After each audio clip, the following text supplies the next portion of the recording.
प्रभु यीशु मसीह के प्रिय मित्रों, नमस्ते। आपका स्वागत है हमारे चैनल मसीह भारत टीवी पर। आज हम आपको ले चल रहे हैं बाइबल की शिक्षाओं एवं कथाओं के अद्भुत सफर में। चलिए सुनते हैं और सीखते हैं परमेश्वर का प्रेम और उसकी मार्गदर्शन। आज आप सुनेंगे उत्पत्ति अध्याय 4 की अद्भुत गाथा। आदम के पहले परिवार से शुरू होती है मानवता की पहली हत्या। यह कहानी हमें उस रिश्ते के पहले विच्छेद, पहले अपराध और पहले सजा के बारे में बताती है। बाइबल के अनुसार आदम और हव्वा को बागे अदन से निकाला गया था। इस इतिहास के बाद उनके 2 पुत्र जन्म लेते हैं, कैन और हाबिल। कैन एक किसान था, जबकि हाबिल भेड़ बकरियों का रखवाला था। यह अंतर उनके पेशे, सोच और परमेश्वर के प्रति भावना में भी झलकता है। बलिदान और ईर्ष्या। जब दोनों भाई परमेश्वर के लिए बलिदान चढ़ाते हैं तो हाबिल चुनता है अपने झुंड के सबसे उत्तम प्राणियों को। वहीं कैन का अर्पण सामान्य है, जिसमें उतना जुनून या समर्पण नहीं दिखता।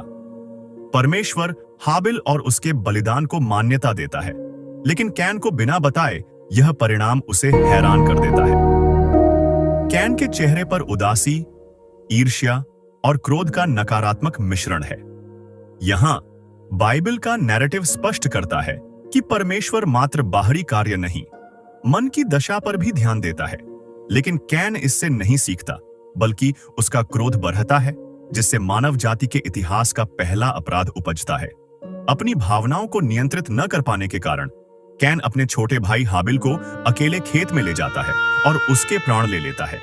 यह सिर्फ एक हत्या नहीं, बल्कि पहला मानवीय षड्यंत्र, पहला पापयुक्त फैसला है।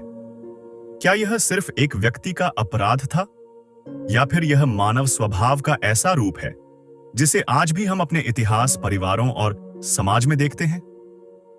परमेश्वर का न्याय। परमेश्वर कैन से पूछता है, तेरा भाई हाबिल कहां है? कैन का उत्तर होता है, मैं नहीं जानता। क्या मैं अपने भाई का रखवाला हूं? यहां कैन का आत्मरक्षात्मक रवैया और झूठ बयान करने का भाव स्पष्ट है, लेकिन परमेश्वर जान लेता है।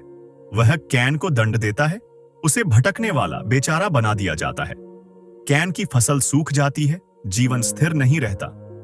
इस दंड के बीच परमेश्वर कैन को एक चिन्ह भी देता है, जो उसकी रक्षा करेगा, क्योंकि परमेश्वर भले ही न्यायी है, लेकिन वह रहमदिल भी है। परिणाम और वंश। कैन के बाद उसका अपना वंश चलता है, जिसमें बाजिकों, संगीतकारों और धातुओं के जानकारों का वर्णन है। लेकिन परमेश्वर चाहता है कि मानवता की एक नई आशावादी पीढ़ी आए। तो आदम और हव्वा को शेठ नाम का पुत्र प्राप्त होता है, और उस वंश से दुनिया में फिर से परमेश्वर की महिमा गाई जाने लगती है। इस घटना से हम क्या सीखते हैं? ईर्ष्या, क्रोध और झूठ की कीमत पूरे परिवार, समाज और भविष्य को चुकानी पड़ती है। पाप का अंजाम जीवन भर भुगतना पड़ सकता है, लेकिन परमेश्वर की क्षमा और राहत की आशा हमेशा रहती है। परमेश्वर इंसान के कर्म और उसके मन के भाव दोनों को देखता है।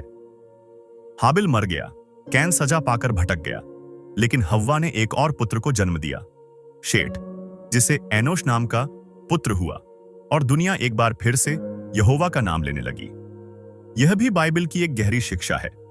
भले ही मनुष्य पाप में गिरे, लेकिन परमेश्वर की कृपा सदा बनी रहती है। अगर आपको यह जानकारी पसंद आई तो लाइक, शेयर और कमेंट करें। नए वीडियो के लिए सब्सक्राइब करना न भूलें।